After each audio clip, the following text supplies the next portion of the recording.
छोड़ दीजिए फूलपुर, उत्तर प्रदेश या हिंदुस्तान में कहीं से चुनाव लड़ेंगे नीतीश कुमार तो बीजेपी उनकी जमानत जब्त कराएगी। हम उनको चुनाव जीतने नहीं देंगे।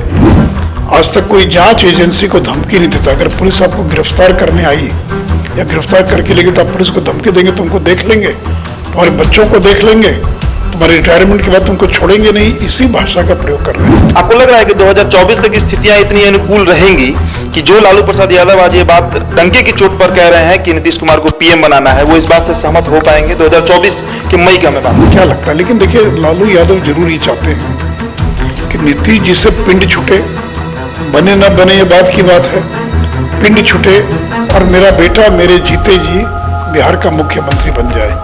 मेरे पीछे जो पोस्टर आप देख रहे हैं उसमें नरेंद्र मोदी आपको दिख रहे होंगे और मेरे बगल में सुशील कुमार मोदी बैठे हैं। यानी हम चर्चा करेंगे बिहार की राजनीति पर।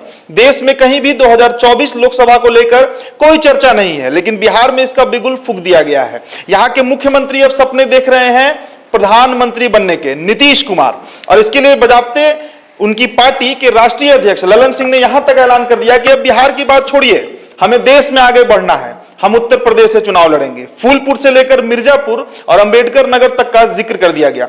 सुशील मोदी जी हमारे साथ हैं, उनके समकक्ष नेता हैं और बिहार के पूर्व उप मुख्यमंत्री रह चुके हैं, मौजूदा राज्यसभा सांसद हैं। सर, फूलपुर क्या कारण है? सर, फूलपुर अब जा रहे हैं कुर्मी का वोट के कारण या फिर बीजेपी का गढ़, चूंकि हिंदी पट्टी का सबसे कह सकते हैं गढ़ उत्तर प्रदेश है, वहां पर मोदी जी को चैलेंज करने, क्या कारण है?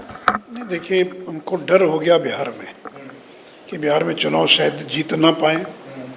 2014 में जब चुनाव लड़े थे अकेले तो 2 सीट पर सिमट गए थे।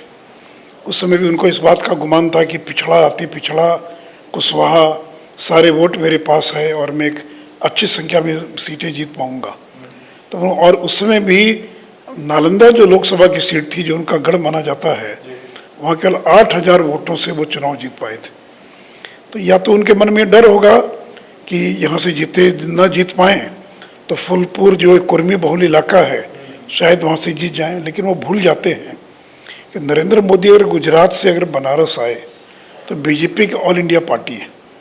हमारी उत्तर प्रदेश के अंदर बड़ी संख्या में एमएलए रहे, कई बार सरकार हमारी रही, हर गांव में हर पंचायत में हमारे कार्यकर्ता हैं। तो जनता दल का यूपी में क्या है, उनकी तो वहाँ इकाई भी शायद है कि नहीं, मुझे संदेह है। 2 एमएलए भी नहीं हैं, 2 एमएलसी भी नहीं है, कोई वार्ड मेंबर भी नहीं है। तो अगर ये जाते हैं लड़ने के लिए, और छोड़ दीजिए फूलपुर, उत्तर प्रदेश या हिंदुस्तान में कहीं से चुनाव लड़ेंगे नीतीश कुमार तो बीजेपी उनकी जमानत जब्त कराएगी। हम उनको चुनाव जीतने नहीं देंगे। हम जाकर बताएंगे लोगों को कि इस व्यक्ति ने किस तरह से बिहार की जनता को धोखा दिया है। हम तो चाहेंगे कि आकर लड़े वो फूलपुर आकर लड़ें चुनाव, तो उनको मालूम पड़ जाएगा, आटे दाल का भाव मालूम पड़ जाएगा कि उत्तर प्रदेश की जनता क्या चाहती है। लेकिन सर 13% वहाँ कुर्मी वोट है, 2% कोयरी वोट है, मतलब कुशवाहा वोट है, 10% के आसपास मुस्लिम वोट है, 12% यादव वोट है। और बात इसी की न चल रही है कि अगर सभी विपक्षी दल एक हो जाते हैं तो ओबीसी गठबंधन हुआ या फिर लवकुश समीकरण ये एक हो जाएगा तो वोट एक मुश्त गिरेगा। महागठबंधन क्या मायावती और समाजवादी पार्टी एक हो जाएंगे क्या? इनका तो वहाँ कोई रोने वाला भी नहीं है। लेकिन जो पार्टी वहाँ पर 3 पार्टियां हैं जिनकी वहाँ ताकत है, समाजवादी पार्टी, बहुजन समाज पार्टी और बीजेपी। तो जब तक बहुजन समाज पार्टी और सपा ये एक नहीं होती है तो जनता दल के एक होने से क्या होने वाला? ताकत तो उनके पास है और वो भी आजमा चुके हैं। देखिए अखिलेश यादव ने बहुत सारे प्रयोग किए। एक चुनाव लड़ा कांग्रेस के साथ, एक चुनाव लड़ा समाजवादी ये बहुजन समाज पार्टी के साथ, दोनों चुनाव में किरकिरी हो गई। 2019 के लोकसभा चुनाव में लड़े थे बहुजन समाज पार्टी के साथ और नारा लगा था कि बुआ और बबुआ का मेल हो गया, बुआ बबुआ मिल गए, बुआ यानी मायावती और बबुआ यानी अखिलेश यादव। क्या हसर हुआ। और बिहार जैसा ही चर्चा थी, महागठबंधन हो गया, यादव मुसलमान दलित पिछड़ा पिछड़ा सब मिल गए, लेकिन 64 सीट जीतने में बीजेपी को सफलता मिली। तो इसलिए देखिए केवल 2 या 3 दल मिल जाते हैं तो मिलने से ही वोट का ट्रांसफ़र नहीं होता है। हर चुनाव की स्थिति अलग है। 2014 में नरेंद्र मोदी जितने ताकतवर थे आज उसे कई गुना ज़्यादा ताकतवर है। बीजेपी का जितना विस्तार हुआ था 2014 में, आज उससे ज़्यादा विस्तार 2022 के अंदर है। तो इसलिए आज हम ज़्यादा बेहतर स्थिति में हैं। तो इसलिए नीतीश कुमार केवल मीडिया में बने रहने के लिए थोड़ी चर्चा होती रहे, इसके अलावा कुछ नहीं। फिर ये कहेंगे, पहले प्रचार किया कि पीएम के उम्मीदवार हैं, अब कह रहे हैं कि हम उम्मीदवार नहीं है, लेकिन होर्डिंग लगा रहे हैं, बैनर लगा रहे हैं। फिर कहा कि हमको निमंत्रण मिल रहा है, कौन दे रहा निमंत्रण? ऐसे ही कोई जाए ना। गुजरात का चुनाव क्यों नहीं जा रहे हैं? गुजरात में असेंबली का चुनाव है, वहाँ भी तो कुर्मी की बहुत बड़ी आबादी है, जाकर वोट दें। तो कुर्मी इनके साथ है क्या? अधिक संख्यक कुर्मी आज बीजेपी के साथ है। देखिए नीतीश जी का ग्राफ दिन पर दिन नीचे गिरता जा रहा है, उनका जनाधार कम होता जा रहा है, उनकी लोकप्रियता कम होती जा रही है। और मैं तो चुनौती देता हूं कि बिना पुलिस की मदद के या सरकारी महकमे की मदद के 500 के भी मीटिंग कर ले नीतीश कुमार, तो बहुत बड़ी बात होगी। तो उनकी लोकप्रियता घट रही है और नरेंद्र मोदी की लोकप्रियता देश के अंदर बढ़ रही है। तो इसलिए दोनों में जमीन आसमान का अंतर है, कोई मुकाबला ही नहीं है।